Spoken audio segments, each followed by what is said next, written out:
Hi, my name's Mark and welcome to Membership Websites. How do you add content to the members dashboard area below all the content that's already there? Let me show you what I mean. Let's go to admin, let's go to my members and search. We're going to scroll down and we're going to log in as sample member 3. So let's log in. And when we log in, the dashboard will open up and we can see there's some content there. There's some publish content buttons and manage your listing and account details.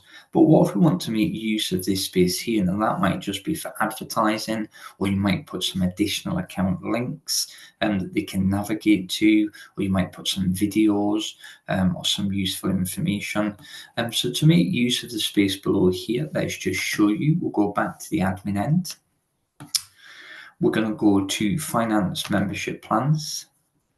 If we just nip back and scroll up on the dashboard, we can see that this person is in Membership Plan 1. So when we go to Membership Plans, we want to edit Membership Plan 1. We're going to go to the Members Dashboard. We're going to scroll down. So we're going to look for the dashboard footer content. We're going to use a drop down and select the text editor. And we can see here we have a text editor now, so we can just use a pre-made elements.